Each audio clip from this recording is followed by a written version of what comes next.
Dinosaur यानी कि धरती पर पैदा होने वाला अब तक का सबसे बड़ा क्रिएचर, जिसके बारे में सोचकर भी डर लगता है कि कैसे यह धरती पर राज किया करते थे। लेकिन क्या आपने कभी सोचा है कि डायनासोर से पहले धरती कैसी हुआ करती थी? चलिए हम आपको बताते हैं। हमारी धरती ने जन्म से अब तक एक के बाद कई सारी मुसीबतों का सामना किया है। इसकी सबसे पहली मुसीबत थी यहाँ मौजूद और कॉन्टिन्यूअस फटने वाले वॉल्केनो।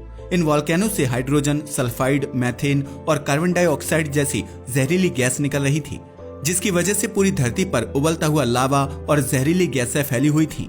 लेकिन धीरे धीरे यह सब ठंडा हुआ और हमारी धरती ऐसी बन गई जैसी आज दिखाई देती है। लेकिन एक मिनट, जितनी जल्दी में हमने आपको बता दिया, यह सब इतनी जल्दी में नहीं हुआ था। असल में ऐसा होने में करोड़ों साल लग गए और इन्हीं सालों के बीच धरती पर आए डायनासोर, जिसे अब तक का सबसे बड़ा क्रिएचर कहा जाता है। मगर आज हम डायनासोर या उसके बाद की नहीं, बल्कि डायनासोर से पहले की बात कर रहे हैं कि डायनासोर से पहले हमारी धरती असल में कैसी दिखाई देती थी। हमें धरती पर जितने भी जानवर दिखाई देते हैं, उनका जन्म डायनासोर के अंत के बाद ही हुआ है, क्योंकि प्रकृति का नियम है, यहाँ जो आता है उसे जाना ही पड़ता है। और इसका सबसे बड़ा एग्जाम्पल हमारी धरती है। आज भले ही धरती पर पेड़ पौधे और इंसान मौजूद हैं, लेकिन फिर भी हमारी धरती पर 5 बार मास एक्सटिंक्शन हो चुका है, जो यह बताता है कि इंसान अपने आप में भले ही खुद को कुछ भी समझ ले, लेकिन प्रकृति के आगे वह एक तुच्छ से तिनके के बराबर है, जो कभी भी उसका नाश कर सकती है। जैसा कि हमने अभी आपको बताया कि अब तक धरती पर 5 बार मास एक्सटिंक्शन हो चुका है और आखिरी मास एक्सटिंक्शन हुआ था लगभग 66 मिलियन साल पहले, जिसे क्रिटेशियस काल का अंत भी कहा जाता है। और ये ही वो घटना थी जब धरती से इसके सबसे बड़े क्रिएचर डायनासोर का अंत हुआ था। इस एक्सटेंशन के बारे में कहा जाता है कि एक विशाल एस्टेरॉयड आकर धरती पर गिर गया था, जिसकी वजह से क्लाइमेट प्रॉब्लम्स हो गईं और धरती के सभी बड़े जीवों का 66 मिलियन साल पहले अंत हो गया। हमें पता है, अब आप सोच रहे होंगे कि इसमें नया क्या है। इसके बारे में तो हम सब जानते हैं। जी हाँ, आपका सोचना जायज है, लेकिन हम आपको बता दें कि आज हम इसके विनाश की बात नहीं करेंगे, क्योंकि आज हमें जानना है कि इन विशाल और शक्तिशाली जीवों से पहले धरती कैसी हुआ करती थी। चलो इसे हम कुछ टाइम पीरियड के अकॉर्डिंग समझते हैं। डायनासोर के युग को मेसोजोइक युग कहा जाता है, जिसे 3 पार्ट में डिवाइड किया जाता है। इनमें से पहले है ट्रायसिक पीरियड, दूसरा है जुरासिक और तीसरा है क्रिटेशियस पीरियड। अगर जुरासिक पीरियड की बात की जाए तो इस समय डायनासोर अपने सबसे शक्तिशाली रूप में धरती पर मौजूद थे और उनकी शक्ति बिल्कुल चरम पर थी, ठीक वैसे ही जैसे आज इंसान की शक्ति चरम पर है। लेकिन धीरे धीरे यह शक्ति AI यानी कि आर्टिफिशियल इंटेलिजेंस के हाथों में केंद्रित होती जा रही है। ऐसा ही कुछ डायनासोर के साथ भी था। इस समय डायनासोर अपनी फुल फॉर्म में थे। अगर डायनासोर के आने की बात करें तो इनका जन्म 240 मिलियन साल पहले हुआ था और उसके बाद 66 मिलियन साल तक यह धरती पर मौजूद थे और फिर क्रिटेशियस पीरियड में इनका अंत हो गया। लेकिन आज हमारी धरती जितनी खूबसूरत और शांत दिखाई देती है, असल में यह पहले से ही ऐसी नहीं थी, क्योंकि पहले तो ये भी सोलर सिस्टम के बाकी के प्लैनेट की तरह आग का दहकता हुआ गोला हुआ करती थी। यहाँ पर रहना तो दूर है, रहने के बारे में सोचना भी किसी डरावने सपने की तरह ही था। लेकिन फिर समय बदला और आज से करीब 4 अरब साल पहले धरती पर जीवन की एंट्री हुई। लेकिन यह जीवन इंसानों का नहीं था, बल्कि कुछ छिछले पानी के जीवों का था। ये समय वो था जब धरती का सरफेस बिल्कुल स्मूथ और प्लेन हुआ करता था। इस समय ना तो यहाँ कोई पहाड़ था और न ही पर्वत। ऐसा इसलिए क्योंकि पहाड़ों और पर्वतों का निर्माण टेक्टोनिक प्लेट की वजह से हुआ है और इस समय तक धरती में मौजूद ये टेक्टोनिक प्लेट एकदम सीधी हुआ करती थी। इसलिए ना तो इनमें कोई हलचल थी और ना ही इनसे किन्हीं पर्वतों का निर्माण हो रहा था। अगर इस समय के एटमॉस्फेयर की बात की जाए तो यहाँ ऑक्सीजन तो लगभग 0% थी और गैस के रूप में धरती को पूरी तरह से वाटर वेपर और कार्बन डाइऑक्साइड ने कवर किया हुआ था। साथ ही इस टाइम की एक और खासियत थी कि यहाँ पर एनर्जी कम मौजूद थी। असल में इस समय धरती को मिलने वाले सूरज के प्रकाश की बात करें तो ये आज से लगभग 70% कम हुआ करता था। इसलिए हमारी धरती बहुत डार्क जगह हुआ करती थी। लेकिन ऐसा भी नहीं कहा जा सकता कि इस समय हमारी धरती एक डार्केस्ट प्लेस थी, क्योंकि उस टाइम पर हमारा चांद आज से काफी नजदीक था। इसलिए रात को यहाँ पर चांद से प्रकाश तो आता ही होगा। चांद के इतने नजदीक होने की वजह से ज्वार भी काफी बड़े बड़े आते थे। जैसे आज दुनिया में सबसे ऊंचे ज्वार नोवा स्कोटिया कनाडा में फंडी की खाड़ी में आते हैं और इन ज्वार की ऊंचाई 15 से 16 मीटर तक होती है।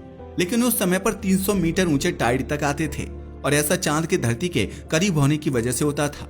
अब धीरे धीरे धरती की किस्मत बदलने लगी और वाटर वेपर पानी के रूप में धरती पर बरसने लगे। हालांकि ये पहली बारिश एसिडिक यानी कि अम्लीय थी, यानी कि इससे बरसने वाला पानी गर्म और नमकीन था। लेकिन यह फिर भी धरती के लिए काफी लकी साबित हुई, क्योंकि इसी में प्रिमिटिव लाइफ फोर्स ने धरती पर जन्म लिया और ये बढ़ने लगे। फिर इन्हीं में से एनएरोबिक ऑर्गेनिज्म ने जन्म लिया। लेकिन आप सोच रहे होंगे कि धरती पर तो ऑक्सीजन थी ही नहीं, फिर इन्होंने सरवाइव कैसे किया होगा।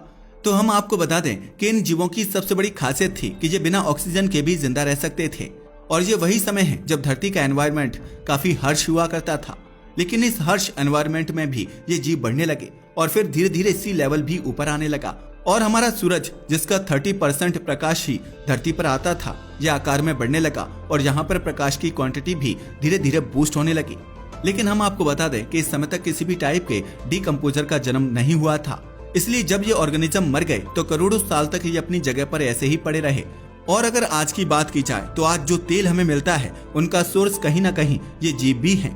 तो उस समय डीकम्पोजर का ना होना हमारे लिए तो फायदे की ही बात हुई। खैर, अब बढ़ते हैं आगे की तरफ। और यह बात है आज से लगभग 3.5 बिलियन साल पहले की।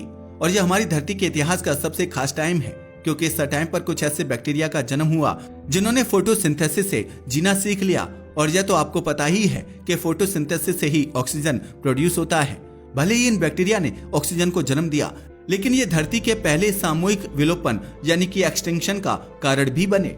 क्योंकि जैसा कि हमने पहले बताया कि एनएरोबिक ऑर्गेनिज्म को ऑक्सीजन की जरूरत नहीं होती थी। लेकिन जैसे जैसे ऑक्सीजन प्रोड्यूस करने वाले बैक्टीरिया की संख्या बढ़ी तो इन एनएरोबिक ऑर्गेनिज्म का नाश होने लगा। और इसी को धरती का पहला मास एक्सटिंक्शन कहा जाता है। वैसे इस समय तक भले ही ऑक्सीजन आ गई थी, लेकिन तब भी हमारे एनवायरनमेंट में ऑक्सीजन की नहीं बल्कि मीथेन की ज्यादा मात्रा थी। मगर फिर धीरे धीरे ये मीथेन घटने लगे। मगर इसकी वजह से हमारी धरती ने अपने पहले हिमयुग यानी कि आइस एज को देखा। और इस घटना की शुरुआत हुई थी 2.4 अरब साल पहले। लेकिन ये 300 मिलियन सालों तक चली थी। इस युग को आप ऐसे समझ सकते हो कि इस समय हमारी पृथ्वी एक बड़ी सी आइस बॉल की जैसी बन गई थी, क्योंकि यहाँ पर सब कुछ फ्रीज हो चुका था और ये धरती का दूसरा मास एक्सटिंक्शन था।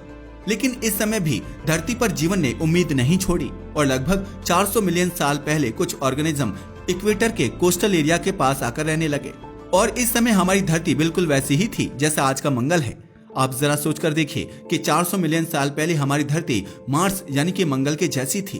तो हो सकता है आज से अगले 400 मिलियन साल बाद मंगल भी धरती के जैसा हो जाए।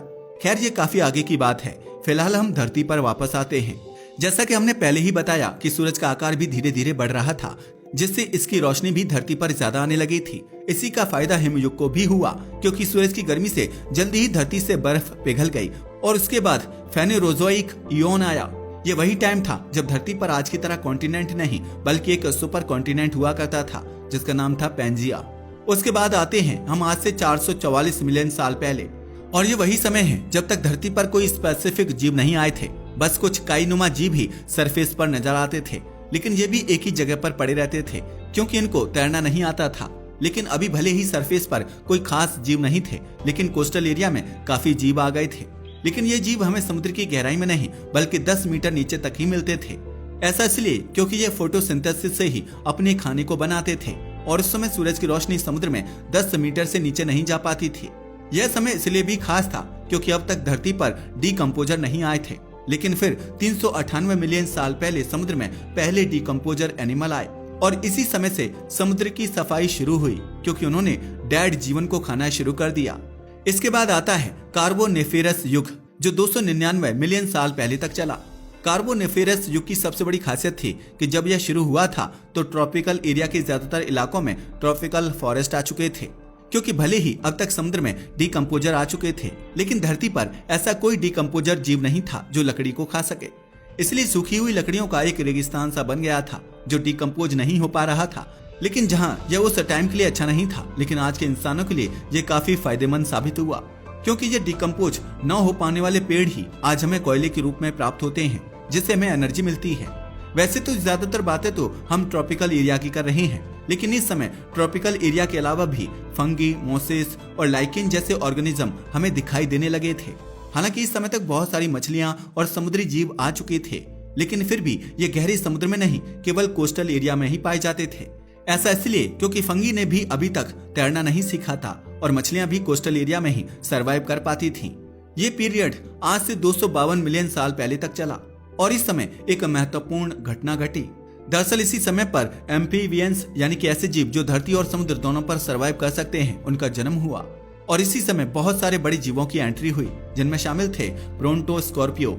असल में ये आज के बिच्छू जैसे जीव थे और इनका जन्म आज से करीब 260 से 254 मिलियन साल पहले इस धरती पर हुआ था। इनके अलावा इसी टाइम पीरियड में सिटाकोसोरस जीव आए, जिन्होंने धरती पर 100 मिलियन वर्ष तक राज किया। ये काफी खतरनाक हुआ करते थे। और इसी समय डिमेट्रोडोन गॉर्गोनोपिड्स भी धरती पर आ चुके थे, जो आज से 265 मिलियन वर्ष पहले आज के रूस में रहते थे। इनको उस समय का सबसे बड़ा जानवर माना जाता था और ये रेप्टाइल जीव थे। और अगर प्लांट्स की बात करें तो यह ट्रॉपिकल से सब ट्रॉपिकल एरिया तक आ चुके थे। लेकिन इस पीरियड में एक दुखद घटना भी हुई। असल में जब ये पीरियड खत्म हुआ तो 90% जीवों का फिर से मास एक्सटिंक्शन हो गया। और फिर आता है क्रिटेशियस पीरियड, जिसकी बात हमने ऊपर की थी। इस टाइम पर समुद्र के साथ साथ लैंड पर भी बहुत सारे बड़े बड़े एनिमल दिखाई देने लगे और समुद्रों में जीवों के साथ साथ ब्लू और ग्रीन एल्गी आ गई, जो तैर भी सकती थी। ये पीरियड 250 मिलियन से 66 मिलियन साल पहले तक चला। इसे सबसे फेमस इसलिए कहा जाता है क्योंकि इसी टाइम पर डायनासोर का जन्म हुआ था, जो 165 मिलियन साल तक धरती पर रहे और फिर उनका अंत हो गया। वैसे डायनासोर का अंत काफी हैरान करने वाला है, क्योंकि पहले एक्सटिंक्शन तो प्रकृति की घटनाओं ने ही किए थे, लेकिन डायनासोर का अंत करने के लिए खुद भगवान ने पहल की और आसमान से एक बड़े से एस्टेरॉयड को नीचे फेंक दिया, तब जाकर उनका अंत हुआ। नहीं तो शायद इंसान कभी भी धरती पर ना आ पाते और फिर डायनासोर के बाद इंसान आए, जो अभी तक धरती पर हैं और आगे कब तक रहेंगे इसके बारे में कुछ कहा नहीं जा सकता। वैसे इंसान भी डायनासोर की तरह एक खतरनाक जानवर है, तो हो सकता है हमें नष्ट करने के लिए भी भगवान को ही कुछ करना पड़े, या फिर ऐसा भी हो सकता है कि भगवान को कुछ करने की जरूरत ही ना पड़े, क्योंकि हम खुद अपने हाथों से अपनी प्रकृति को इतना बर्बाद कर रहे हैं कि यह खुद ही हमें खत्म कर देगी। इसी सवाल के साथ हम आपको छोड़े जाते हैं कि इंसानों का नाश कैसे होगा। क्या प्रकृति हमें खत्म करेगी या हमारे नए नए साइंस एक्सपेरिमेंट हमारे विनाश का कारण बनेंगे? अपनी राय को हमें कमेंट करके बताना ना भूलिएगा। साथ ही अगर आपको हमारी वीडियो पसंद आई हो तो इसे लाइक और हमारे चैनल को सब्सक्राइब करें। धन्यवाद।